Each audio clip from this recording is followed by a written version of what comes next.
Olvidé mis llaves una vez, y me dejaron fuera 8 horas bajo la lluvia de Madrid. Lo que pasó después nadie lo vio venir. Hoy, voy a contarte algo que nunca pensé que contaría. Y si tú, por un segundo, sientes que esto te suena familiar, solo te pido que dejes un like y te suscribas. Me va a ayudar a continuar desahogándome. Me llamo Esperanza Navarro.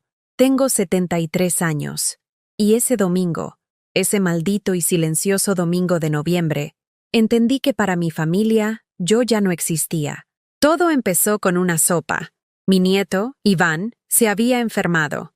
Tenía fiebre, tos seca, y esos ojos llorosos que me recordaban cuando era pequeño, y se quedaba conmigo mientras su madre trabajaba hasta tarde en el hospital. Yo le prometí hacerle su sopa favorita, esa con garbanzos, jamón serrano y verduras como mi madre la preparaba en nuestro pueblo de Castilla.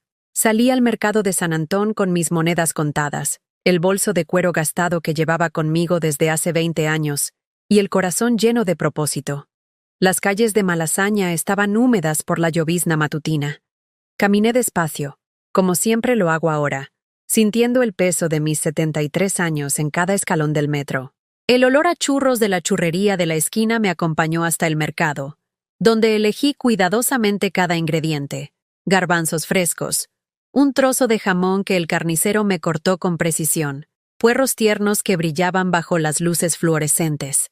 Pero al regresar a casa, las llaves no estaban. Revisé el bolso una vez, 2, 3, 4 veces.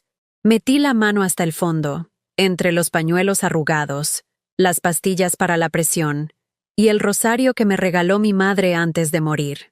Nada. Solo el vacío frío de un bolsillo que debería haber guardado mi única forma de entrar a casa. Toqué el timbre del apartamento en el segundo piso del edificio de ladrillo rojo donde vivía con mi hija Lucía. 1 vez, 2, 5 veces. El sonido resonaba dentro. Lo sabía, pero nadie venía. Esperé 15 minutos bajo el portal, viendo cómo las gotas de lluvia se intensificaban. Las bolsas del mercado comenzaron a pesar como piedras en mis brazos. El frío de noviembre empezó a morderme los huesos, atravesando mi abrigo de lana azul marino, el mismo que llevaba desde hace 10 años porque Lucía siempre decía que no necesitaba uno nuevo. Llamé a mi hija desde el teléfono móvil que ella me había regalado el año pasado, uno sencillo para emergencias. El tono sonó 1, 2, 3 veces antes de saltar al buzón de voz. Lucía, soy mamá. Se me olvidaron las llaves. Estoy afuera del edificio. Llámame, por favor. Escribí un mensaje de texto. Hija, estoy en la puerta. No tengo llaves. Luego otro. Hace frío. ¿Puedes bajar? Y otro más. Por favor, responde. Grabé un audio con la voz temblorosa. Lucía, llevo 1 hora aquí afuera. Iván está enfermo. Le traje los ingredientes para la sopa. ¿Estás en casa? Nada. Solo el silencio digital que se volvía más ensordecedor con cada minuto que pasaba. Me senté en los escalones de mármol del portal, sintiendo la humedad filtrarse a través de mi falda gris. Los vecinos pasaban. Algunos me saludaban con cortesía, otros me miraban con curiosidad. Doña Carmen, del primer piso, se acercó. ¿Está bien, Esperanza? ¿Le ha pasado algo? Se me olvidaron las llaves, murmuré, sintiendo cómo las mejillas se me encendían de vergüenza. Lucía debe estar ocupada. Doña Carmen frunció el ceño, pero no dijo nada más. Me ofreció subir a su casa, pero yo negué con la cabeza. Seguramente Lucía bajaría pronto. Seguramente había una explicación lógica. Pasó 1 hora, luego 2, luego 3. Las luces de las farolas se encendieron, iluminando las calles empedradas del barrio con esa luz amarillenta que hacía que todo pareciera una película vieja.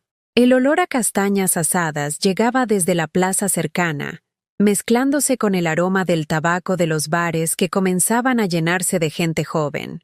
La vida continuaba su curso normal, mientras yo permanecía inmóvil, como una estatua olvidada en la entrada de mi propio hogar. A las 8 de la noche volví a llamar. Esta vez, Lucía contestó.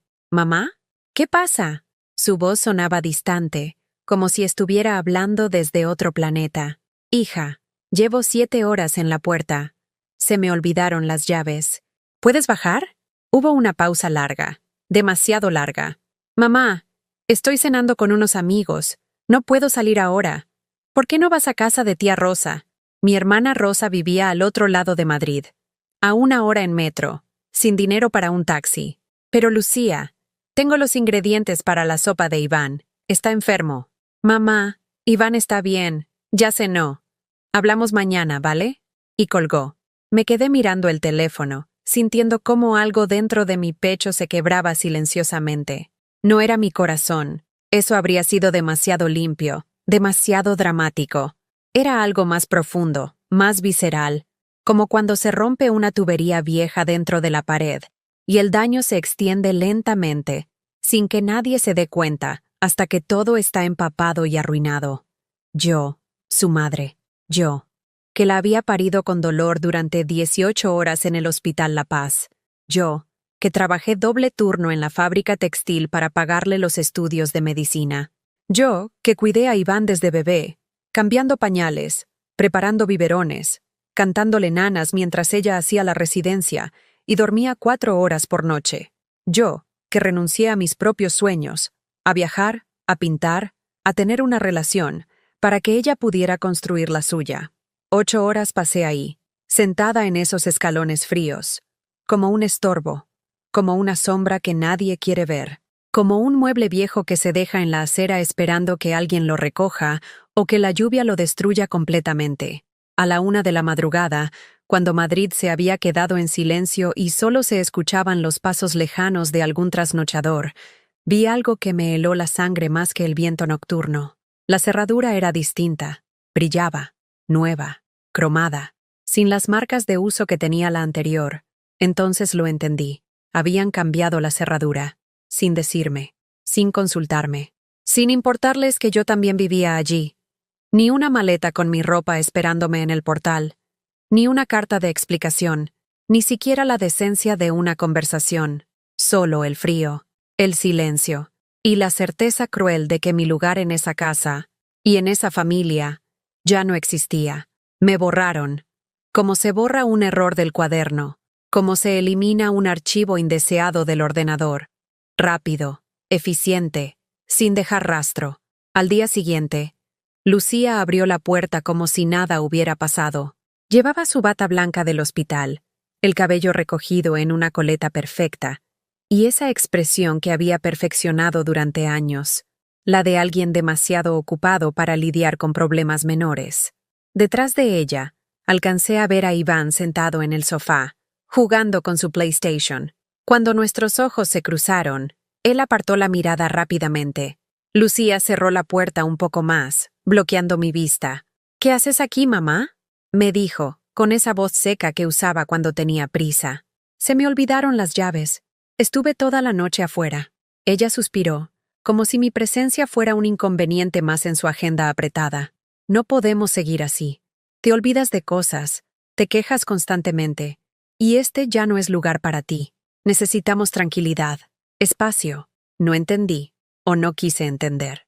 «¿Me están echando?». Lucía bajó la mirada, pero solo por un instante. Cuando la levantó, tenía esa expresión fría que había aprendido a usar en el hospital cuando daba malas noticias. «Te hemos conseguido una habitación en una residencia. Está todo pagado. Allí vas a estar bien. Tendrás cuidados profesionales, gente de tu edad, residencia». Una palabra elegante para no decir asilo. Un lugar donde las viejas estorban lejos de la vista, donde la gente muere sin testigos, sin caricias, sin alguien que recuerde sus nombres. Pero mientras ella hablaba, mi mente se llenó de imágenes. Recuerdos que se agolpaban como fotografías cayendo de una caja vieja. Lucía tenía 8 años cuando su padre nos abandonó. Una mañana de abril, simplemente no volvió del trabajo. Dejó una nota sobre la mesa de la cocina. «No puedo más. Encontré algo mejor». Eso fue todo. Ni una explicación para su hija. Ni una disculpa. Ni siquiera una mentira piadosa. Recuerdo esa noche. Lucía lloraba en mi cama, aferrándose a mi camisón como si yo fuera lo único sólido que le quedaba en el mundo. «¿Papá ya no me quiere?», me preguntó con esa voz rota que solo tienen los niños cuando descubren que el mundo no es el lugar seguro que creían. «Papá te quiere mucho», Le mentí, acariciando su cabello castaño. Pero a veces los papás se confunden y hacen cosas que no deben. Desde esa noche, yo me convertí en madre y padre. Trabajaba en la fábrica textil desde las 6 de la mañana hasta las 4 de la tarde, cosiendo uniformes escolares hasta que los dedos me sangraban. Llegaba a casa con las manos hinchadas y la espalda destruida, pero siempre tenía energía para ayudarla con los deberes, para escuchar sus problemas de adolescente, para abrazarla cuando las pesadillas la despertaban gritando el nombre de su padre. Cuando Lucía decidió estudiar medicina, yo vendí las joyas de mi madre, un collar de perlas que había sido de mi abuela, unos pendientes de oro que guardaba para ocasiones especiales que nunca llegaron. Con ese dinero pagué su primer año de universidad. «No tienes que hacer esto, mamá», me decía ella, pero sin demasiada convicción. «Claro que tengo que hacerlo. Tú vas a ser doctora. Vas a ayudar a la gente. Eso vale cualquier sacrificio». Durante 6 años, trabajé turnos dobles.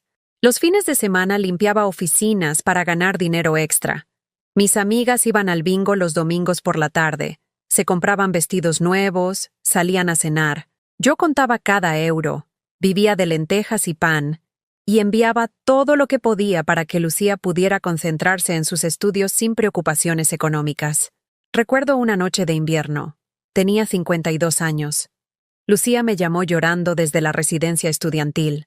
«Mamá, no puedo más. Es demasiado difícil. Todos mis compañeros tienen coches, ropa bonita, van de vacaciones. Yo me siento como una pobre». «Hija», le dije, mirando mis propias manos agrietadas por el frío y el trabajo, «la pobreza no está en no tener cosas. Está en no tener sueños. Y tú tienes el sueño más bonito del mundo, curar a la gente». Pero al día siguiente, saqué un préstamo que tardé 5 años en pagar para comprarle un coche usado. Un Seat Ibiza blanco del año 95 que brilló como un diamante cuando lo vio. Cuando se graduó, fui la única persona en la ceremonia que lloró de verdad. Veía a esa mujer joven y brillante con su toga y su birrete, y pensaba, aquí están todos mis sacrificios convertidos en algo hermoso. Después llegó la residencia médica. 5 años más de turnos imposibles, de llamadas a las 3 de la madrugada porque había tenido un mal día, de enviar dinero para que pudiera comer algo decente en el hospital, y entonces conoció a Marcos. Marcos era cirujano, hijo de una familia acomodada de Salamanca. Tenía todo lo que nosotras nunca habíamos tenido: dinero, conexiones, un apellido que abría puertas. Lucía se enamoró perdidamente. La boda fue elegante, cara. Yo pagué mi parte vendiendo el pequeño apartamento donde habíamos vivido las dos durante tantos años. Me mudé a una habitación alquilada para que ella pudiera tener la boda de sus sueños. «Mamá, no tienes por qué hacer esto», me dijo, pero otra vez sin mucha convicción, ya acostumbrada a que yo moviera montañas por ella. «Una hija solo se casa una vez», le respondí, planchando mi único vestido bueno para la ocasión. Cuando nació Iván, yo tenía 61 años. Lucía me pidió que me mudara con ellos para ayudar con el bebé. «Solo hasta que me adapte», me dijo. «Solo unos meses». Esos unos meses se convirtieron en 12 años. 12 años cambiando pañales, preparando biberones, llevando a Iván al colegio, recogiéndolo, ayudándolo con los deberes, mientras Lucía y Marcos construían sus carreras profesionales. 12 años siendo la abuela niñera ama de casa que trabajaba gratis a cambio de techo y comida. Nunca me pagaron un sueldo. Nunca me dieron vacaciones. Nunca me preguntaron si yo tenía planes, sueños, deseos propios. Cuando Marcos dejó a Lucía por una enfermera 20 años menor, yo fui quien la consoló durante meses, quien cuidó a Iván mientras ella se reconstruía emocionalmente, quien mantuvo la casa funcionando mientras ella decidía si valía la pena seguir adelante. «No sé qué haría sin ti, mamá», me decía entre lágrimas. «Eres mi salvación». Y yo me sentía importante, necesaria, útil. Pero ahora, viendo esa puerta entreabierta, viendo cómo me hablaba como si fuera una empleada problemática a la que había que despedir, me di cuenta de algo que me golpeó como un puñetazo en el estómago. Para Lucía, yo nunca había sido su madre. Había sido su cajero automático, su niñera gratuita, su muleta emocional. Y ahora que Iván ya era mayor, ahora que ella tenía su trabajo estable, ahora que ya no me necesitaba, yo me había convertido en un estorbo que había que eliminar de la manera más eficiente posible. Los papeles están listos, siguió diciendo Lucía, consultando su reloj como si tuviera una cita importante. La residencia es muy buena. Tienes habitación propia, 3 comidas al día, actividades. Actividades. Como si fuera una niña en un campamento. ¿Y mis cosas? Logré preguntarle. Ya las hemos empaquetado. Solo lo esencial. En la residencia no necesitas mucho. Mis cosas. Toda una vida reducida a lo esencial, decidido por otros. Mi máquina de coser, donde había hecho la ropa de Iván cuando era pequeño. Mis libros de recetas, llenos de anotaciones de platos que les gustaban. Las fotos de cuando Lucía era niña, cuando aún me miraba como si yo fuera la mujer más valiente del mundo. Todo empaquetado, todo decidido, todo eliminado de su nueva vida sin consultarme. Mientras ella hablaba, una pregunta comenzó a crecer en mi mente como una semilla venenosa. ¿Había sido siempre así? ¿Había sido siempre solo una herramienta útil que se descarta cuando ya no sirve? ¿O había habido algún momento, algún instante real, en que Lucía me había querido de verdad? No grité, no lloré, no supliqué. Tomé la bolsa de plástico que Lucía había preparado con mis cosas esenciales, mis medicinas para la presión, 2 vestidos, ropa interior desgastada y el rosario de mi madre, y me fui. Pero antes de irme, mientras Lucía revisaba su teléfono móvil con esa impaciencia que había perfeccionado durante años de tratar a pacientes como casos clínicos, le hice una pregunta que llevaba días creciendo en mi pecho como una herida infectada. ¿Te acuerdas de cuando tenías 8 años y tuviste neumonía? Ella levantó la vista del teléfono, molesta por la interrupción. Mamá, no tengo tiempo para... Estuviste 3 semanas en el hospital. Yo dormía en una silla junto a tu cama. No me moví de ahí ni una sola noche. Lucía suspiró, como si fuera una anécdota irrelevante que no entendía por qué le estaba contando. ¿Y? Eso es lo que hacen las madres. ¿Te acuerdas de mi cumpleaños número 70? Mamá. Estaba enferma, con fiebre, vomitando. Tú tenías guardia en el hospital, pero habías prometido venir a cenar conmigo. Esperé hasta las 11 de la noche. Preparé paella, compré un pastel pequeño. Me senté sola en la mesa, viendo cómo las velas se derretían. Tuve una emergencia. Te llamé. Me mandaste un mensaje de 2 líneas. Sorry, mami. Emergencia en el hospital. Felicidades. Ni siquiera un audio. ¿A dónde quieres llegar con esto? Pero yo ya sabía a dónde quería llegar. A la verdad que había estado evitando durante años, como cuando evitas mirar una herida que sabes que está infectada porque duele demasiado limpiarla. Salí del edificio y caminé por las calles de Malasaña, sin rumbo fijo.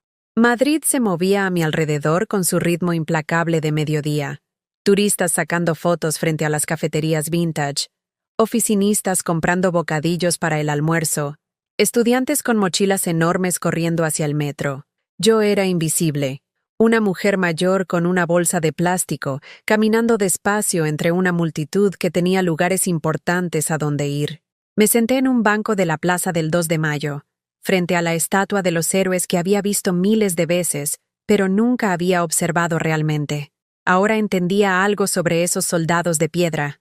También ellos habían dado todo por algo que creían que valía la pena. También ellos habían sacrificado sus vidas.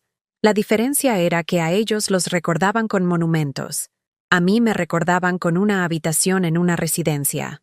Abrí la bolsa que Lucía había empacado. Dentro, además de la ropa, encontré 3 fotos.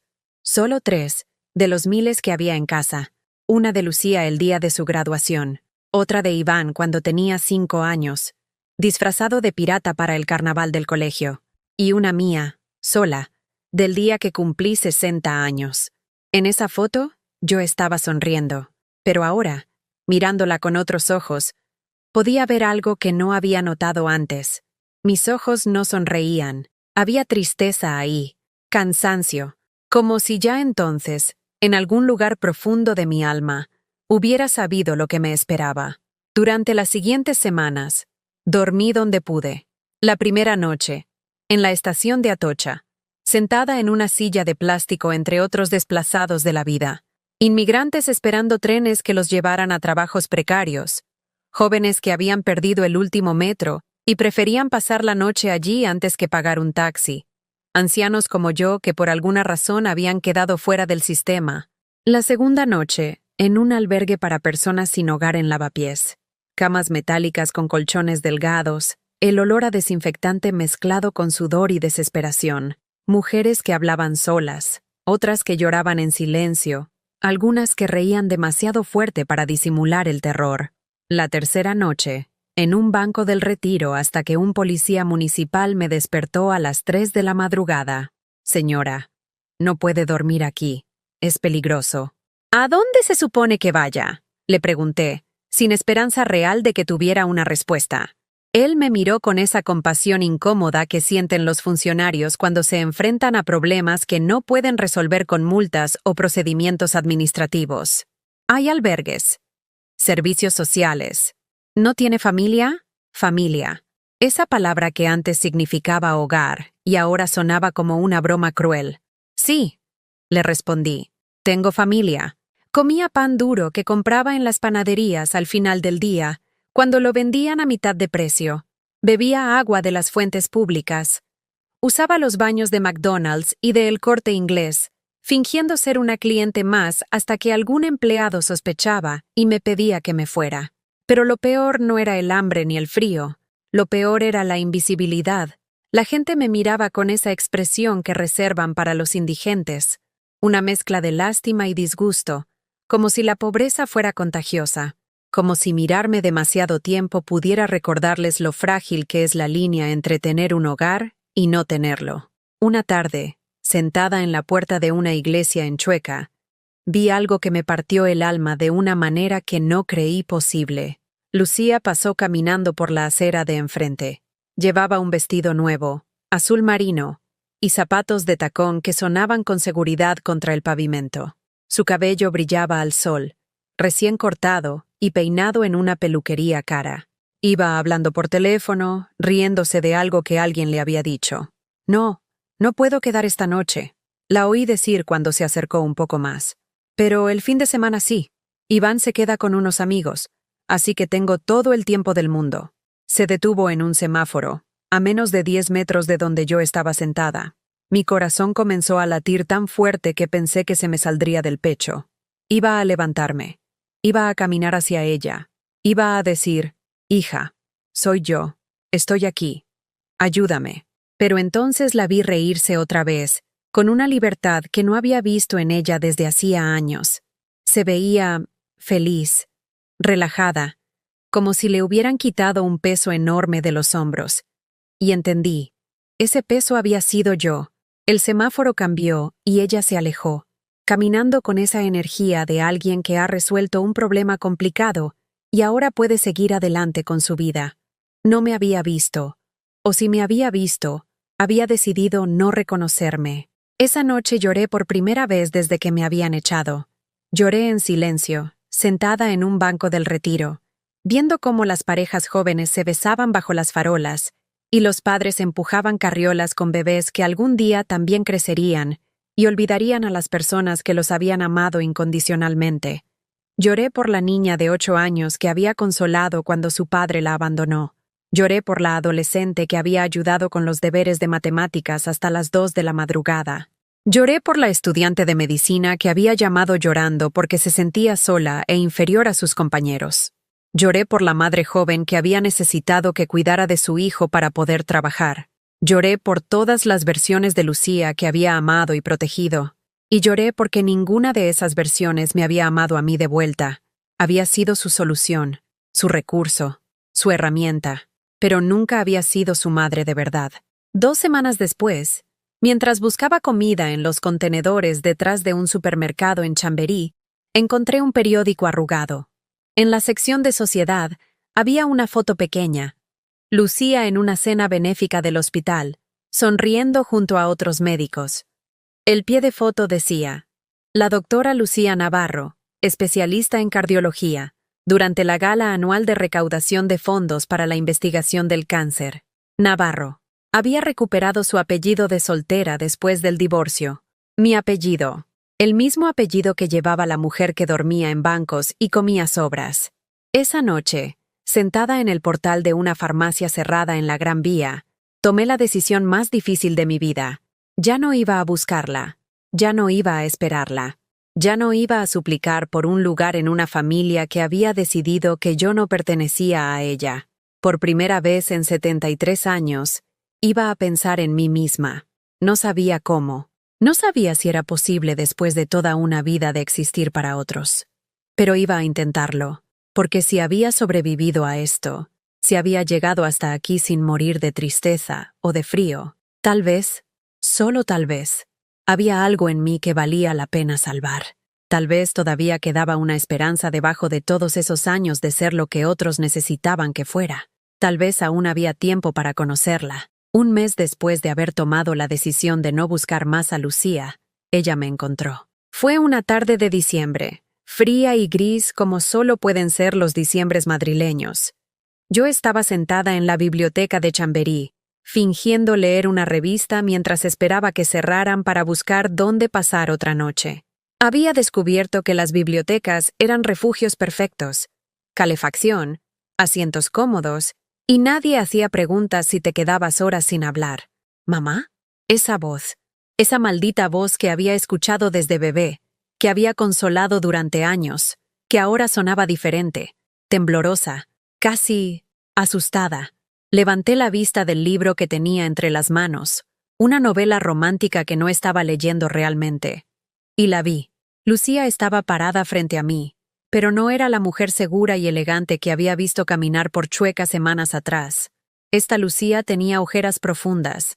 Su cabello, normalmente perfecto, estaba recogido de manera descuidada. Llevaba jeans gastados y una sudadera que reconocí. Era mía, de cuando vivía con ellos. Te hemos estado buscando por toda la ciudad, murmuró, sentándose en la silla de al lado sin ser invitada. Iván me obligó a buscarte. Iván, mi nieto, el niño al que había criado, alimentado, consolado durante 12 años. ¿Cómo me encontraron?, pregunté, sorprendida de lo tranquila que sonaba mi propia voz. Una mujer del albergue de Lavapiés nos dijo que habías estado allí. Luego preguntamos en todas las bibliotecas del centro. La bibliotecaria de aquí dijo que venías todas las tardes. Así que había dejado rastro. Después de semanas de ser invisible, alguien finalmente me había visto lo suficiente como para recordar mi rostro. ¿Y qué quieren? La pregunta salió más dura de lo que había pretendido, pero no me arrepentí del tono. Lucía se retorció las manos, un gesto que no había visto en ella desde que era adolescente y había hecho algo malo. Iván está muy mal. No ha parado de preguntar por ti. No come bien. No duerme. Los profesores del instituto dicen que está distraído, que sus notas han bajado mucho. Me quedé en silencio, esperando. Había aprendido el poder del silencio durante estas semanas de invisibilidad. Dice que soy una mala persona, que lo que te hice no tiene perdón. Lucía se llevó las manos a la cara. Mamá, él no me habla. Lleva un mes sin dirigirme la palabra. Iván, mi nieto rebelde de 12 años, defendiéndome cuando su propia madre no había sido capaz de hacerlo. ¿Y? Pregunté, usando la misma palabra que ella había usado conmigo cuando le recordé que había pasado 3 semanas cuidándola en el hospital. No puedo más. He tenido que pedir una baja en el hospital porque no puedo concentrarme. Me han llamado de servicios sociales porque Iván contó en el instituto lo que pasó. Dicen que van a investigar si soy una madre adecuada. Servicios sociales. La misma institución que debería haberme protegido a mí cuando me echaron sin recursos. Los vecinos me miran raro, continuó Lucía, la voz cada vez más quebrada. Doña Carmen de la portería le contó a todo el edificio que te dejamos en la calle toda la noche. Dice que somos una vergüenza. Doña Carmen, la vecina amable que me había ofrecido ayuda esa primera noche. Y mi trabajo... Lucía se secó los ojos con la manga de mi sudadera. El jefe de cardiología me preguntó por qué estaba tan distraída. Cuando le conté, me miró como si fuera un monstruo, como si fuera incapaz de cuidar a nadie si no podía ni cuidar a mi propia madre. Me quedé mirándola. Esta mujer que lloraba frente a mí no era la doctora segura que había ordenado mi vida como si fuera un problema médico a resolver. Era una niña asustada que había descubierto que sus acciones tenían consecuencias. ¿Sabes lo que me preguntó Iván ayer? Susurró Lucía, mirándome con esos ojos que habían sido dulces cuando era pequeña. Me preguntó si yo también lo iba a echar cuando fuera mayor. Si cuando cumpliera 18 iba a cambiar las cerraduras y meterlo en una residencia. Esa pregunta me golpeó como un puñetazo. Iván, con 12 años, había entendido algo que Lucía parecía estar descubriendo recién ahora, que el amor no debería tener fecha de caducidad. Mamá, por favor, vuelve a casa. Te necesitamos. Te necesitamos. No te queremos. No te extrañamos. Te necesitamos. Como siempre. Necesidad. Utilidad. Conveniencia. ¿Para qué? Pregunté, cerrando la revista que había estado fingiendo leer. Para que las cosas vuelvan a la normalidad. ¿Qué normalidad, Lucía? ¿La normalidad en la que yo era tu empleada sin sueldo? ¿La normalidad en la que mis sentimientos no importaban mientras tú fueras feliz? Ella pareció sorprendida de escucharme hablar así. Durante 70 años, yo había sido la madre comprensiva, la que absorbía los golpes sin quejarse, la que ponía aceite en las aguas turbulentas de la familia. No era así, ¿no? Entonces, ¿cómo era? Tú siempre dijiste que ser madre era sacrificarse por los hijos. Sí, sacrificarse, no desaparecer. Lucía se quedó callada durante largos minutos. La biblioteca se había llenado de estudiantes universitarios que preparaban exámenes, sus risas y murmullos creando un fondo de vida normal que contrastaba con la tensión de nuestra conversación. ¿Qué quieres que haga?, preguntó finalmente. No quiero que hagas nada, Lucía. Ya hiciste suficiente. Pero Iván puede venir a verme cuando quiera. Pero tú y yo, nosotras necesitamos hablar de muchas cosas antes de que pueda confiar en ti otra vez. Vi cómo se le transformaba la cara. La expresión de súplica se endureció. Se volvió resentida. ¿Confiar? Mamá, yo he trabajado toda mi vida para darte una buena vida. La casa donde vivías, la comida que comías, todo eso lo pagaba yo. Ahí estaba, la verdadera Lucía, la que aparecía cuando no conseguía lo que quería inmediatamente. ¿Y yo qué hacía mientras tú trabajabas?, pregunté, manteniendo la voz baja pero firme.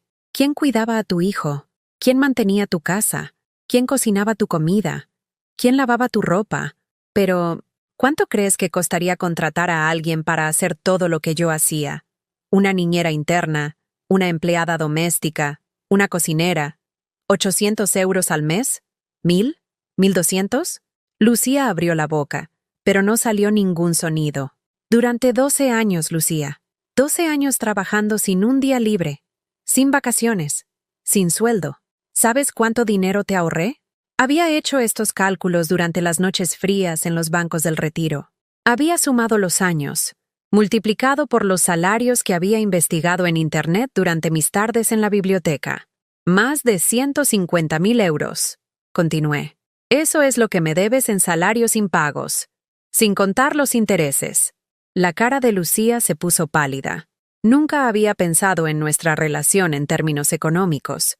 Para ella, mi trabajo había sido amor maternal, algo gratuito e infinito. Mamá, no puedes hablar de nuestra relación como si fuera un trabajo. ¿Por qué no? Tú hablaste de echarme como si fuera un problema de recursos humanos. Se levantó de la silla, furiosa. Estás siendo injusta. Todo lo que hice fue por tu bien. La residencia era la mejor opción para ti. ¿Para mí? ¿O para ti? Para todos. Tú estás mayor, te olvidas de cosas, necesitas cuidados especializados. Me olvidé las llaves una vez, Lucía. Una vez en 70 años. Pero... Y en lugar de darme un juego extra de llaves, decidiste que eso era evidencia de que estaba senil. La bibliotecaria se acercó con expresión preocupada. Señoras, por favor, mantengan un tono más bajo. Hay gente estudiando. Lucía me miró con odio. Sí, odio. Como si yo fuera culpable de su humillación pública. Esto no se va a quedar así, murmuró. Iván es mi hijo. Tiene 12 años. No puede decidir por sí mismo. Tienes razón, le respondí, guardando la revista en mi bolsa de plástico. Iván es tu hijo, pero yo ya no soy tu madre. ¿Qué quieres decir con eso? Quiero decir que las madres crían a sus hijos para que sean buenas personas. Y yo, evidentemente, fracasé contigo. Me levanté y caminé hacia la salida. Lucía me siguió. No puedes decir eso. He dedicado mi vida a salvar vidas. Me detuve en la puerta y la miré. Puedes salvar todas las vidas que quieras en el hospital, Lucía. Pero la mía la destruiste completamente. Y salí de la biblioteca, dejándola allí parada, por primera vez en su vida sin una respuesta preparada. Esa noche, dormí en el banco de siempre, pero por primera vez en semanas, no tuve pesadillas. Por primera vez en mi vida, había defendido mi dignidad, y se sentía liberador. 3 días después del encuentro en la biblioteca, tomé la primera decisión verdaderamente mía en 73 años de vida. Fui al banco. No al banco donde Lucía tenía sus cuentas, sino al Banco Santander de la Gran Vía, donde yo había abierto una cuenta de ahorros hace 30 años con el dinero de mi primera paga de la fábrica textil. Una cuenta que había mantenido en secreto, alimentándola con pequeñas cantidades cada mes, pensando que algún día podría necesitar ese dinero para alguna emergencia. Nunca imaginé que la emergencia sería yo misma. «Buenos días», le dije a la empleada, una mujer joven con gafas que me miró con la mezcla de profesionalidad y lástima que reservan para los clientes que claramente no tienen mucho dinero. «Quiero saber cuánto dinero tengo en mi cuenta. Después de 30 años de pequeños depósitos, de monedas guardadas en frascos, de billetes escondidos entre las páginas de libros viejos, había logrado acumular 8.300 euros. No era una fortuna, pero era mío. ¿Desea hacer alguna operación?», preguntó la empleada, consultando la pantalla de su ordenador. «Sí, quiero alquilar una habitación, una que sea solo mía». Ese mismo día, encontré lo que buscaba, una habitación pequeña en una pensión de lavapiés, regentada por Mercedes, una mujer de 60 años que había enviudado hacía poco y alquilaba habitaciones para cubrir los gastos de su apartamento. «Son 250 euros al mes», me explicó Mercedes mientras me enseñaba la habitación. «Incluye luz, agua y uso de la cocina. El baño es compartido, pero solo somos 3 inquilinas, así que hay privacidad». La habitación era diminuta, una cama individual, un armario de madera vieja, una mesa pequeña junto a la ventana que daba a un patio interior. Pero tenía algo que no había tenido en décadas, una cerradura en la puerta. Una cerradura cuya llave sería mía. «¿Cuándo puedo mudarme?», pregunté. «Cuando quiera», respondió Mercedes. «¿Tiene equipaje?». Miré mi bolsa de plástico con mis 4 cosas. «Esto es todo». Mercedes me miró con comprensión. No hizo preguntas. No pidió explicaciones. Solo asintió. «A veces empezar de nuevo significa empezar con muy poco», dijo, entregándome la llave. «Pero empezar es lo importante». Esa noche, dormí en una cama que era mía. No de Lucía, no de la familia. Mía. Por primera vez en 12 años, nadie me despertó pidiendo que preparara el desayuno. Nadie tocó la puerta preguntando dónde estaba su camisa favorita. Nadie me gritó porque no había limpiado algo que se había ensuciado 5 minutos antes. Me desperté a las 11 de la mañana. 11 de la mañana. No recordaba la última vez que había dormido hasta tan tarde. Desde que Iván era bebé, mi día comenzaba a las 6:30 para preparar su biberón, cambiarle los pañales, alistar el desayuno de Lucía antes de que se fuera al hospital. Durante 12 años, mis mañanas habían pertenecido a otros. Pero esa mañana era mía. Me levanté despacio, sin prisa. Fui al baño compartido y me miré en el espejo. La mujer que me devolvía la mirada era extraña. Sus ojos, aunque cansados, no tenían esa expresión de ansiedad constante que había llevado durante años. Sus hombros no estaban encogidos por la tensión de estar siempre esperando la próxima demanda, la próxima crítica, la próxima tarea urgente. Me duché con calma. El agua caliente se sentía como un lujo cuando no tenías que cortarla rápido porque alguien más necesitaba el baño. Bajé a la cocina compartida. Mercedes estaba tomando café y leyendo el periódico. «Buenos días, Esperanza. ¿Dormiste bien?». «Mejor que en años», admití. «¿Café?». «Por favor». Nos sentamos juntas en la pequeña mesa de la cocina. Mercedes no preguntó por qué una mujer de mi edad había llegado a su pensión con una bolsa de plástico como único equipaje. No indagó sobre mi familia o mi pasado. Simplemente compartió su café y su periódico conmigo como si fuéramos viejas amigas. Hay un mercadillo los jueves en la Plaza de Lavapiés, me comentó. Ropa de segunda mano, libros, cosas para la casa. Todo muy barato. Gracias, le dije. Necesito todo. Mercedes sonrió. Todos necesitamos todo, de vez en cuando. Es parte de empezar otra vez. Después del café, salí a caminar por el barrio. Lavapiés era diferente a Malasaña, más multicultural, más ruidoso, más vivo. Olía a especias de países que no podía identificar, a incienso de las tiendas árabes, a café de las pequeñas cafeterías regentadas por inmigrantes que hablaban idiomas que no entendía, pero que sonaban como música. Entré en una tienda de ropa de segunda mano. Una mujer marroquí me atendió con amabilidad. ¿Busca algo en particular? Ropa, respondí. Toda la ropa que tengo está en esta bolsa. Ella asintió, sin juzgar. Venga, vamos a encontrarle cosas bonitas. Durante la siguiente hora, probé ropa que no había elegido para complacer a nadie más. Un jersey rojo que me gustaba porque me gustaba a mí, no porque Lucía dijera que me hacía ver presentable.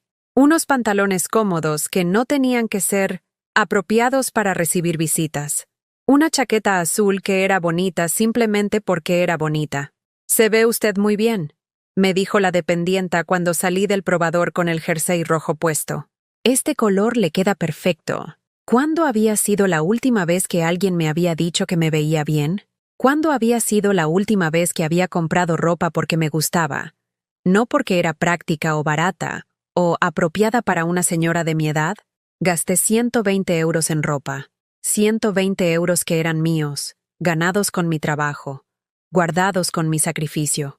No tenía que pedirle permiso a nadie. No tenía que justificar la compra. No tenía que escuchar comentarios sobre si realmente necesitaba esas cosas. Por la tarde, fui a la biblioteca del barrio. Pero esta vez no fui a esconderme o a pasar el tiempo. Fui a hacer algo que había querido hacer durante años, pero nunca había tenido tiempo. Apuntarme a clases de informática para mayores. Es un curso de 3 meses, me explicó la bibliotecaria. Aprenderá a usar el ordenador, internet, correo electrónico, redes sociales. ¿Redes sociales? Pregunté. Facebook, Instagram, WhatsApp. Para mantenerse en contacto con la gente. ¿Con qué gente? Había pasado 12 años sin hacer amigos porque todo mi tiempo se había ido en cuidar a la familia de Lucía. Pero tal vez era hora de cambiar eso también. Me apunto, dije. Esa noche, volví a mi pequeña habitación con mis bolsas de ropa nueva y mi certificado de inscripción al curso de informática. Me senté en la cama y miré alrededor. Las paredes estaban desnudas. La habitación era simple, casi espartana, pero era mía. Por primera vez en décadas, el silencio no me daba miedo. No era el silencio de la soledad o del abandono. Era el silencio de la paz, el silencio de no tener que estar constantemente alerta para atender las necesidades de otros. Abrí la ventana y respiré el aire fresco de la noche madrileña. Desde el patio interior llegaban sonidos de vida. Una televisión en árabe, una conversación en español con acento latinoamericano, música africana tocada en un pequeño reproductor. Era el sonido de gente viviendo sus propias vidas, persiguiendo sus propios sueños, cometiendo sus propios errores. Por primera vez en 73 años, yo también iba a vivir mi propia vida. Al día siguiente, mi teléfono sonó. Era Iván. ¿Abuela? Su voz sonaba pequeña, perdida. Inmediatamente, todos mis instintos maternales se activaron. Quise preguntarle si había desayunado, si necesitaba algo, si su madre lo estaba cuidando bien, pero me contuve. Respiré profundo. Hola, cariño. ¿Estás bien? Mamá dice que te fuiste otra vez. Estoy bien, Iván. Estoy en un lugar seguro. ¿Puedo verte? Mi corazón se apretó.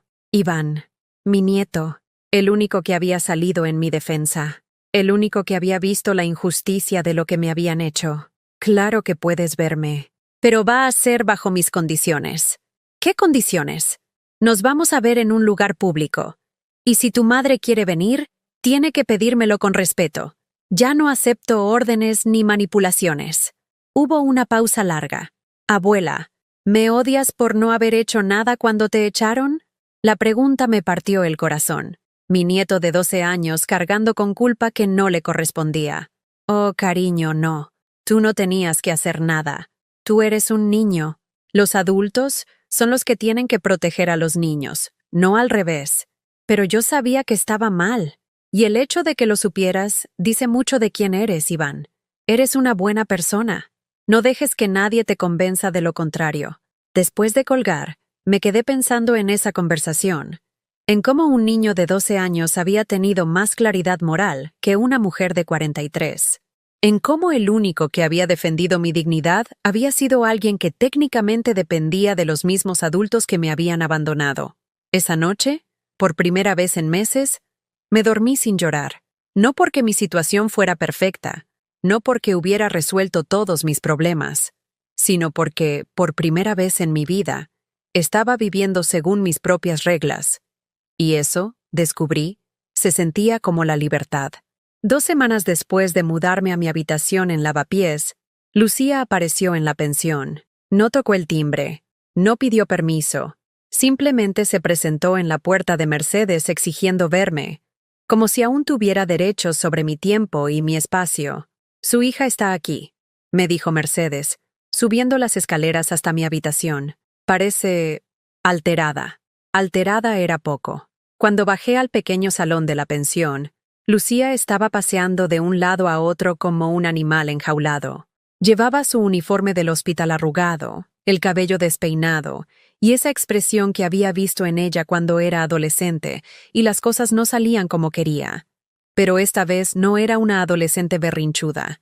Era una mujer de 43 años que había perdido el control de una situación que había manejado durante décadas. ¿Esto es donde vives ahora?, preguntó, mirando alrededor con desprecio. ¿En esta pensión? En mi hogar, la corregí, sentándome en el sofá desgastado pero limpio del salón. ¿Qué quieres, Lucía? Quiero que termines con este teatro, que vuelvas a casa y que las cosas vuelvan a la normalidad. ¿Qué normalidad? La de antes, cuando éramos una familia. Me quedé mirándola. Esta mujer que había cambiado las cerraduras para echarme, que me había empaquetado la vida como si fuera basura para tirar, ahora hablaba de familia, como si la palabra tuviera el mismo significado para las dos. ¿Éramos una familia cuando me dejaste 8 horas en la calle? Fue un malentendido. ¿Éramos una familia cuando decidiste mi futuro sin consultarme? Estaba pensando en tu bienestar. ¿Éramos una familia cuando cambiaste las cerraduras sin decirme? Lucía se quedó callada por un momento, pero luego su cara se endureció. Todo esto es por Iván, ¿verdad? Te está llenando la cabeza de ideas. Es un niño, mamá. No entiende cómo funcionan las cosas. Iván entiende lo que es la justicia, algo que tú, aparentemente, has olvidado. Yo trabajo 12 horas al día salvando vidas. No tengo tiempo para andar con sentimentalismos. ¿Sentimentalismos? ¿Así llamas al respeto hacia tu madre? Lucía respiró profundo, intentando cambiar de estrategia. Reconocí la técnica. Era la misma que usaba conmigo cuando era niña y quería algo. Primero agresión, luego manipulación emocional. Mamá, mírame bien. ¿No ves lo mal que estoy? He adelgazado 5 kilos en 2 meses. No duermo. Los errores que estoy cometiendo en el hospital. Ayer casi me equivoco con una medicación. Podría haber matado a alguien. ¿Y esa es culpa mía? Tú eres mi madre. Se supone que tienes que apoyarme. Igual que se suponía que tú tenías que cuidarme, respetar mi dignidad, y no echarme como si fuera un mueble viejo. ¡No te eché! Busqué la mejor residencia para ti, sin preguntarme, sin considerar lo que yo quería, sin importarte cómo me sentía. Lucía se dejó caer en el sillón frente a mí. Por un momento, vi a la niña de 8 años que había consolado cuando su padre se fue, pero esa época había pasado. Esa niña se había convertido en una mujer que había repetido exactamente el mismo patrón de abandono. ¿Qué quieres que haga?, preguntó, con la voz quebrada. ¿Qué tengo que hacer para que vuelvas? La pregunta que había estado esperando durante meses. La oportunidad de poner mis condiciones, de exigir disculpas, de recuperar mi lugar en la familia. Pero cuando abrí la boca para responder, me di cuenta de algo que me sorprendió. Ya no quería volver. Nada, le dije suavemente. No quiero que hagas nada. ¿Qué? No quiero volver, Lucía. Pero Iván te necesita. Yo te necesito. No. Necesitan a la mujer que era antes, a la mujer que aceptaba todo sin quejarse, a la mujer que existía para resolver sus problemas. Esa mujer ya no existe. Sigue siendo mi madre. Sí, pero ya no soy tu empleada. Lucía se levantó del sillón, otra vez agitada. Esto es ridículo. Tienes 73 años. No puedes vivir sola. ¿Por qué no? Porque eres mayor. Porque necesitas cuidados. Porque la familia tiene que estar junta. ¿Dónde estaba esa filosofía cuando me echaste? Ya te dije que fue por tu bien. Me levanté del sofá y caminé hacia la ventana que daba a la calle. Lavapiés bullía de vida. Niños jugando en la plaza. Mujeres con velo charlando en las puertas de las tiendas. Ancianos jugando dominó en las terrazas de los bares. Vida real. Gente viviendo según sus propias reglas, no según las expectativas de otros. ¿Sabes qué he descubierto viviendo aquí? Le pregunté sin voltearme. ¿Qué? Que puedo despertar cuando quiero, que puedo comer lo que me gusta, que puedo ver la televisión sin que nadie me diga que estoy viendo tonterías, que puedo salir a caminar sin tener que avisar a dónde voy o cuándo vuelvo. Me volteé para mirarla. He descubierto que tengo 73 años, pero que aún estoy viva, y que quiero vivir los años que me quedan para mí, no para otros. Pero la familia... ¿Qué familia, Lucía? La interrumpí. ¿La familia donde yo era la última en comer? ¿La familia donde mis opiniones no importaban? ¿La familia donde mi única función era servir? No era así. ¿No? ¿Cuándo fue la última vez que me preguntaste qué quería hacer un domingo? ¿Cuándo fue la última vez que consideraste mis planes antes de hacer los tuyos? ¿Cuándo fue la última vez que me incluiste en una decisión que afectaba mi vida? Lucía abrió la boca, pero no salió ninguna respuesta. Te voy a hacer una propuesta.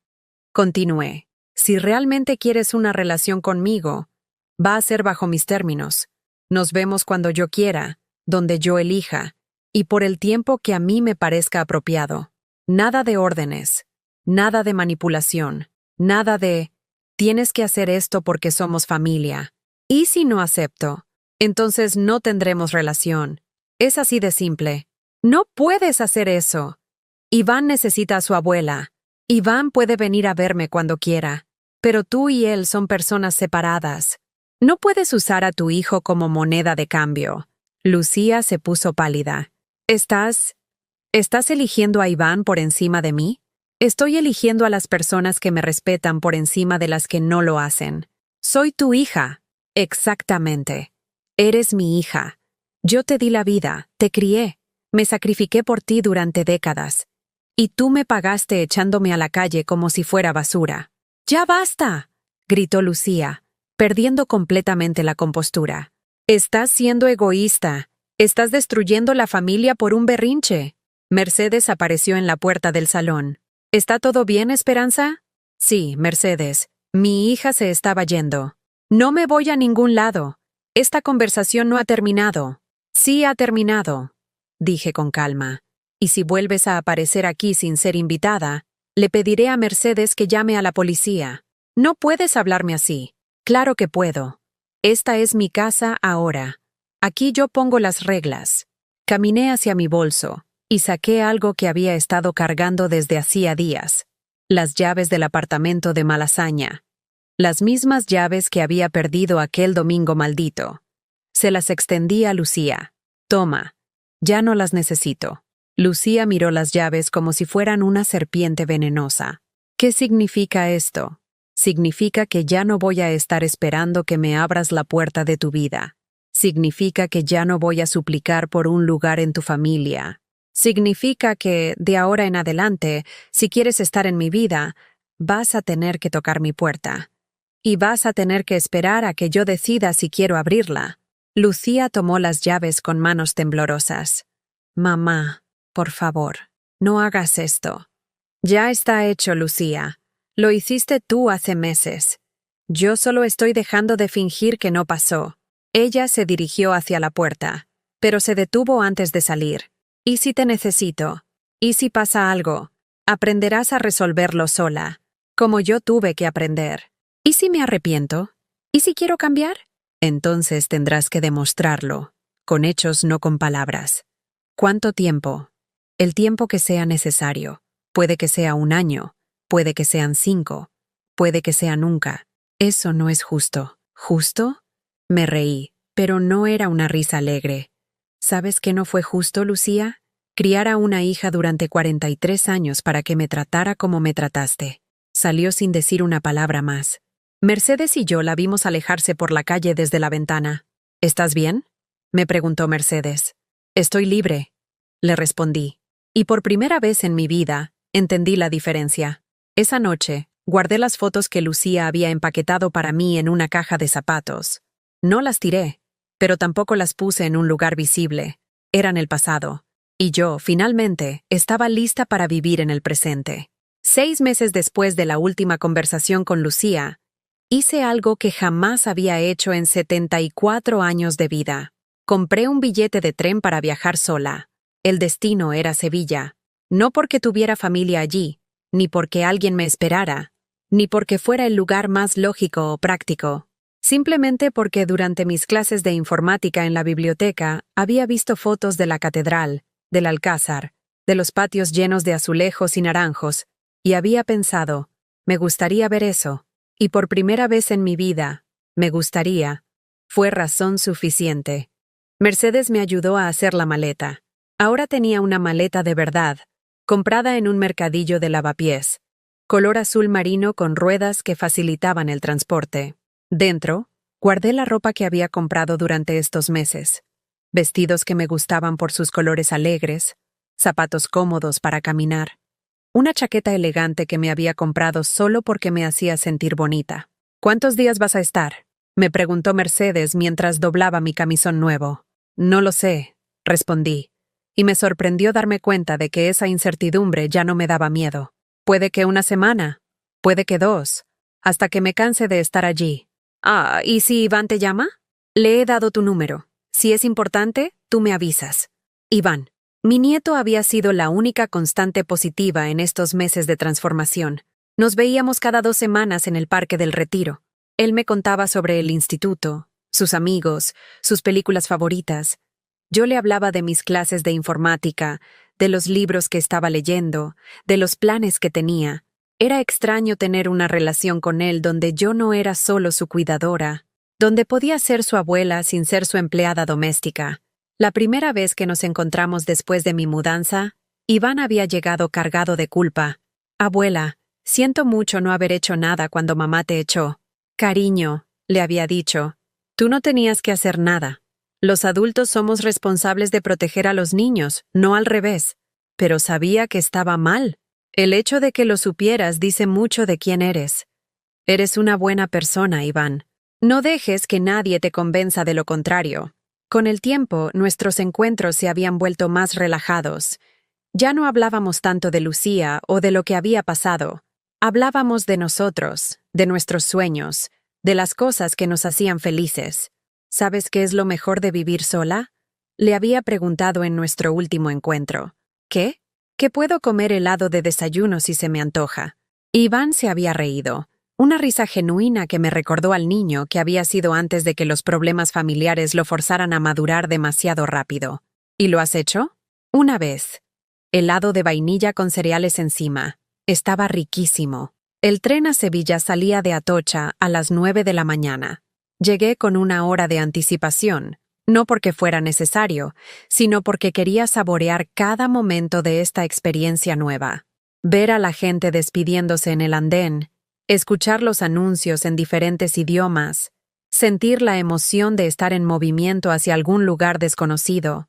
Una pareja de ancianos estaba sentada cerca de mí en la sala de espera. Él leía el periódico mientras ella organizaba documentos de viaje en una carpeta meticulosamente ordenada. ¿Has puesto el cargador del teléfono?, le preguntó él. Sí. ¿Y tú las pastillas para la presión? En el bolso lateral. ¿Y el número del hotel? Anotado en 3 lugares diferentes. Los observé con una mezcla de envidia y comprensión. Tenían lo que yo había creído que quería: una compañía constante, alguien que se preocupara por los detalles, una rutina compartida construida durante décadas de matrimonio. Pero también vi algo más. Él esperó a que ella terminara de organizar los papeles antes de sugerir ir a comprar café. Ella le preguntó qué tipo quería antes de ir al mostrador. Pequeños gestos de consideración mutua que nunca habían existido en mi relación con Lucía. Ellos habían construido una asociación. Yo había sido una empleada. El tren era moderno y cómodo.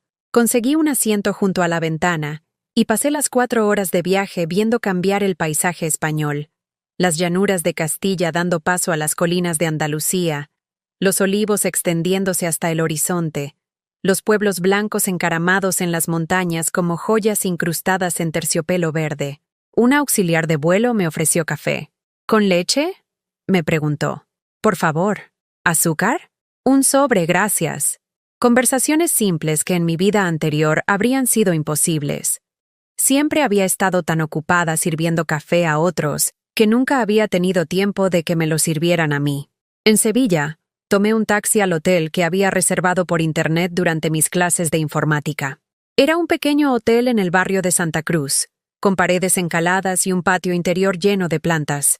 La recepcionista, una joven andaluza con acento cantarín, me entregó la llave con una sonrisa genuina. ¿Es la primera vez que viene a Sevilla? Sí, admití. Es la primera vez que viajo sola. ¡Qué emocionante! ¿Ha venido por alguna ocasión especial? La pregunta me hizo pausar. ¿Cuál era la ocasión especial? ¿Mi cumpleaños número 74 que había celebrado por primera vez en décadas comprándome un pastel solo para mí? ¿Los 6 meses de vivir según mis propias reglas? ¿El simple hecho de haber sobrevivido a la destrucción de todo lo que creía saber sobre mi vida? He venido porque quería venir, le respondí finalmente. Es la mejor razón, me dijo. Y algo en su sonrisa me hizo pensar que lo entendía perfectamente. Mi habitación era pequeña, pero encantadora, con una ventana que daba al patio. Dejé la maleta y salí inmediatamente a explorar.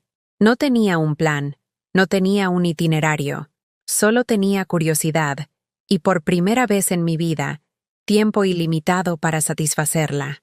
Caminé por las calles estrechas del barrio de Santa Cruz, perdida en un laberinto de casas blancas con rejas de hierro forjado y patios donde se escuchaba el sonido del agua corriendo. El olor a azahar flotaba en el aire, mezclándose con el aroma del café que salía de las pequeñas cafeterías. Me senté en una plaza pequeña, observando a los sevillanos vivir su vida cotidiana. Mujeres mayores que caminaban lentas pero decididas hacia el mercado, niños que corrían entre las mesas de las terrazas, hombres que jugaban cartas bajo la sombra de los naranjos. Una mujer de mi edad se sentó en el banco junto al mío. Llevaba un vestido de flores y zapatos de tacón bajo que hacían un sonido elegante contra las piedras del suelo. ¿Es turista?, me preguntó con amabilidad. Sí, de Madrid. Ah, madrileña. ¿Primera vez en Sevilla? Sí. ¿Viaja sola? La pregunta que antes me habría llenado de vergüenza ahora me pareció natural. Sí. Y está siendo maravilloso. Ella sonrió con comprensión. Yo también viajo sola desde que enviudé. Es una libertad diferente, ¿verdad? Poder ir a donde quieras, cuando quieras, sin tener que consultar con nadie. Exactamente. ¿Ha visto ya la catedral? Todavía no. Pensaba ir mañana. Vaya temprano. Y súbase a la Giralda. Las vistas valen la pena, aunque las piernas protesten un poco. Pasamos una hora charlando sobre Sevilla, sobre viajes, sobre la vida. No me preguntó por mi familia, por qué viajaba sola, o si tenía hijos. Simplemente disfrutó de la conversación como yo disfruté de la suya. Cuando se despidió, me di cuenta de algo. Había pasado una hora entera siendo simplemente Esperanza, no la madre de Lucía, no la abuela de Iván, no la ex mujer de nadie, solo Esperanza. Una mujer de 74 años que había decidido conocer Sevilla. Esa noche cené en un pequeño restaurante cerca del hotel. Pedí gazpacho, pescaíto frito y un vino blanco que la camarera me recomendó. Comí despacio, saboreando cada bocado, observando a las familias sevillanas que cenaban en las mesas alrededor. Vi a una abuela que cenaba con sus hijos y nietos. Los niños le contaban historias del colegio mientras ella los escuchaba con atención. Sus hijos la incluían en las conversaciones, le pedían su opinión, se reían con sus comentarios. No sentí envidia, solo reconocimiento. Esa mujer tenía lo que yo nunca había tenido, una familia que la valoraba por quien era, no por lo que podía hacer por ellos. Pero también vi algo más. Yo tenía algo que esa mujer tal vez no tenía. Yo tenía la libertad de estar aquí, sola, descubriendo quién era Esperanza cuando no tenía que ser nada más que ella misma. Al volver al hotel, llamé a Mercedes para avisarle que había llegado bien. «¿Cómo está Sevilla?», me preguntó. «Hermosa. Y yo me siento hermosa aquí». «¿Os? ¿Cómo? Me siento como si pudiera ser cualquier cosa, como si mi vida recién estuviera comenzando». «Tal vez sea así», me dijo Mercedes. «Tal vez los 74 sean los nuevos 25. Colgué el teléfono y me miré en el espejo del baño. La mujer que me devolvía la mirada tenía arrugas, canas y las marcas del tiempo en su rostro, pero sus ojos brillaban con algo que no había visto en décadas. Esperanza. Por primera vez en mi vida, llevaba mi nombre con orgullo. Me quedé una semana más de lo planeado en Sevilla, no porque tuviera que hacerlo, sino porque quería hacerlo. Y descubrí que, porque quiero, era la razón más poderosa de todas. Un año después de haber salido por primera vez de esa casa de Malasaña con una bolsa de plástico, recibí una llamada que cambiaría todo otra vez. Pero esta vez, yo tenía el control. Era un miércoles por la mañana de octubre. Estaba en mi pequeña cocina compartida preparando café cuando sonó el teléfono. Mercedes me gritó desde abajo que tenía una llamada. «¿Esperanza Navarro?», preguntó una voz desconocida al otro lado de la línea. «Sí, soy yo. Soy el notario Álvarez, de Salamanca. Tengo que informarle sobre una herencia que le corresponde». Herencia. La palabra flotó en mi mente como algo irreal. ¿Quién podría haberme dejado algo? Mis padres habían muerto hacía décadas sin tener más que deudas. No tenía hermanos vivos. No tenía contacto con primos lejanos. ¿Estás seguro de que es a mí? Esperanza Navarro, nacida en 1950, madre de Lucía Navarro, anteriormente casada con Roberto Mendoza. Roberto, mi exmarido, el hombre que me había abandonado hacía más de 40 años, con una nota sobre la mesa de la cocina. «No puedo más. Encontré algo mejor. Roberto ha fallecido», continuó el notario, «y en su testamento la nombra como única heredera de todos sus bienes». Me senté pesadamente en la silla de la cocina. Roberto muerto. Después de 4 décadas sin saber nada de él, aparecía otra vez en mi vida como un fantasma con regalos que llegaban demasiado tarde. «No entiendo», murmuré. «Él me abandonó. Se fue con otra mujer. Según el testamento, señora Navarro, el señor Mendoza expresó que usted fue la única mujer que realmente lo amó y a quien él realmente amó. Todo lo demás fueron errores que lamenta profundamente». Las palabras me golpearon como ondas de un terremoto emocional. Roberto había pasado 40 años dándose cuenta de que había cometido el error más grande de su vida. 40 años para entender que había tenido amor verdadero y lo había tirado por la ventana persiguiendo espejismos. ¿Cuánto dinero es?», pregunté, sintiendo que la pregunta era vulgar pero necesaria. La herencia incluye varias propiedades, cuentas bancarias e inversiones. El valor total supera los 2 millones de euros. 2 millones. Me quedé en silencio, procesando una cifra que no tenía referencia en mi mundo de pensiones mínimas y habitaciones alquiladas. «Hay una carta personal dirigida a usted», continuó el notario. «¿Desea que se la lea o prefiere recibirla en persona? Léamela, por favor. Esperanza, si estás escuchando esto, significa que finalmente tuve el valor de hacer algo bien. Durante 40 años he vivido con la culpa de haberte abandonado. Me casé 3 veces después de ti, y ninguna de esas mujeres me amó como tú me amaste. Ninguna me cuidó como tú me cuidaste. Ninguna me conoció como tú me conociste. Fui un idiota que confundió la emoción del momento con el amor verdadero. Tú eras mi hogar, y yo lo destruí buscando aventuras que solo me trajeron vacío. No te pido perdón porque no tengo derecho. Solo espero que este dinero pueda darte la libertad que yo te robé. Vive, Esperanza. Vive la vida que merecías tener conmigo y que nunca te di. Con amor eterno, Roberto. Colgué el teléfono y me quedé sentada en la cocina durante horas. Mercedes me encontró allí cuando llegó del mercado. ¿Estás bien? Pareces haber visto un fantasma. Algo así, le respondí. Esa tarde caminé por Lavapiés como había hecho cientos de veces en el último año, pero todo se veía diferente.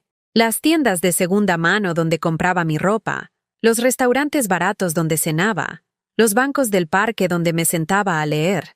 Todo eso seguiría existiendo, pero ya no por necesidad económica. Ahora podía elegir. La realización me abrumó tanto que me senté en mi banco favorito de la plaza de Lavapiés y lloré. No de tristeza, sino de algo que no sabía cómo nombrar. Relief, gratitud, vértigo emocional. Una semana después, viajé a Salamanca para firmar los papeles de la herencia. La casa de Roberto era elegante, llena de muebles caros y obras de arte que probablemente costaban más que mi pensión de varios años. Pero se sentía fría, vacía, como un museo sin alma. En su estudio encontré algo que me hizo entender muchas cosas. Una foto mía de cuando teníamos 25 años, enmarcada en plata y colocada en el lugar más visible de su escritorio. En esa foto, yo sonreía con la inocencia de alguien que creía que el amor era para siempre. Debajo de la foto, había una carta que nunca me había enviado. Estaba fechada 10 años atrás. Esperanza, he intentado escribirte 1000 veces en estos 30 años. Cada cumpleaños tuyo, cada Navidad, cada vez que veo una mujer de tu edad y me pregunto cómo estarás. Sé que no tengo derecho a perturbarte después de lo que te hice. Sé que probablemente me odias, y tienes razón en hacerlo. Pero quiero que sepas que no pasa un día sin que me arrepienta de haberte dejado. Eras la mejor persona que conocí en mi vida, y fui demasiado estúpido para darme cuenta hasta que fue demasiado tarde. Vendí la casa inmediatamente. No quería vivir en los espacios donde Roberto había pasado 40 años lamentándose de sus errores. Pero guardé la foto, no por nostalgia, sino como recordatorio de que había sido amada, realmente amada, aunque no lo supiera en ese momento. Con el dinero de la herencia, tomé decisiones que me habrían parecido imposibles un año atrás. Primero, compré un apartamento pequeño en Malasaña, no el mismo edificio donde había vivido con Lucía, sino 2 calles más allá. Quería estar cerca de los recuerdos, pero no prisionera de ellos. Segundo, doné $500,000 a refugios para mujeres maltratadas y programas de asistencia para personas mayores sin hogar. Sabía lo que era estar en la calle, saber lo que era sentirse invisible y descartable. Tercero, me inscribí en clases de pintura, fotografía y francés. Todas las cosas que había querido hacer durante décadas, pero que nunca había tenido tiempo de explorar. Cuarto, planifiqué un viaje de 3 meses por Europa, sola. A los 75 años, iba a ver París, Roma, Praga y todos los lugares que había admirado en revistas mientras lavaba platos ajenos. Pero lo más importante que hice fue algo mucho más simple. Me compré una mesa para 4 personas. No porque esperara tener invitados, sino porque quería tener la opción de invitarlos. 6 meses después de mudarse al nuevo apartamento, Iván tocó mi timbre. «¿Abuela?» Abrí la puerta y lo vi parado en el pasillo. Más alto, más maduro, con 16 años que llevaba con más confianza que cuando lo había conocido. «Hola, cariño. ¿Cómo supiste dónde vivo?» «Mercedes me dio tu dirección. ¿Puedo pasar?» Mi apartamento era pequeño pero acogedor. Había decorado las paredes con fotos de mis viajes. Había llenado las estanterías con libros nuevos. Había puesto plantas en cada ventana. Era, indudablemente, el hogar de una mujer que vivía para sí misma. «Está bonito», dijo Iván, mirando alrededor. «Gracias. ¿Quieres té? ¿Café? Té está bien». Mientras preparaba el té, Iván se quedó callado, como si estuviera ensayando algo importante. «Abuela, quiero disculparme». «¿Por qué?» «Por no haber venido antes. Por haber tardado tanto en buscar tu nueva dirección. Por no haber sido el nieto que merecías». Me senté frente a él en mi mesa para 4. «Iván, tú tenías 13 años cuando todo esto pasó. Ahora tienes 16. Has sido exactamente el nieto que necesitaba. Uno que entendiera la diferencia entre lo correcto y lo incorrecto. Mamá ha estado muy mal. No pregunté por detalles. Ya no era mi trabajo resolver los problemas emocionales de Lucía. Lo siento por ella, dije, y lo decía en serio. Pero ya no es mi responsabilidad. Lo sé. Y creo que ella también lo está entendiendo. ¿Cómo estás tú? Bien. Mejor. Estoy en bachillerato. Mis notas son buenas. He estado yendo a terapia psicológica. ¿Terapia? Mamá finalmente aceptó que necesitábamos ayuda profesional. La psicóloga nos ha ayudado a entender muchas cosas sobre nuestra familia, sobre los patrones que se repiten. Me alegré de escucharlo. Había esperado que Lucía eventualmente buscaría ayuda, no por mí, sino por su propia supervivencia emocional. ¿Y qué tal la psicóloga? Dice que lo que te pasó fue abuso emocional y económico. Dice que mamá repitió patrones que había aprendido, pero que eso no lo justifica. Abuso emocional y económico. Términos clínicos para describir años de ser usada, ignorada y finalmente descartada. Términos que validaban lo que yo había sentido pero no había sabido nombrar. ¿Cómo te sientes al escuchar eso? Enojado, triste, pero también aliviado, de saber que no estaba loco por pensar que estaba mal. No estabas loco, Iván. Tenías razón. Pasamos 3 horas hablando sobre su futuro, sus planes de estudiar arquitectura, su novia nueva, sus amigos. Era una conversación entre iguales, sin la dinámica de cuidador a cuidado que había definido nuestra relación anterior. Cuando se levantó para irse, me abrazó. Te quiero, abuela, y estoy orgulloso de ti. ¿Orgulloso? Por haberte defendido, por no haber aceptado que te trataran mal, por haber encontrado tu propia felicidad. Después de que se fue, me senté en mi sofá nuevo y reflexioné sobre el camino recorrido. Desde esa noche fría en los escalones de Malasaña hasta este apartamento lleno de luz y posibilidades, había transcurrido exactamente 2 años. 2 años para entender que el amor verdadero no requiere que desaparezcas. 2 años para aprender que puedes amar a tu familia sin permitir que te destruyan. 2 años para descubrir que nunca es demasiado tarde para vivir la vida que mereces. Esa noche, me serví una copa de vino tinto, un Rioja que había comprado simplemente porque me gustó la etiqueta, y brindé por mí misma, por la mujer que había sido, por la mujer que era ahora, y por la mujer que aún tenía tiempo de llegar a ser. A los 75 años, finalmente había aprendido la lección más importante de todas, que amar a otros no significa dejar de amarte a ti misma, y que a veces, la mayor muestra de amor que puedes dar a tu familia es enseñarles que tú también mereces ser amada con respeto. Ahora te pregunto, ¿has vivido alguna vez algo parecido a esto? ¿O conoces a alguien que haya pasado por una situación similar? Si mi historia te ha tocado el corazón, cuéntame en los comentarios. Y si crees que alguien más necesita escuchar este mensaje, dale like a este video y suscríbete al canal. Tal vez, juntos, podamos ayudar a que esta historia llegue exactamente a quien necesita oírla hoy, porque nadie, absolutamente nadie, merece desaparecer para que otros sean felices.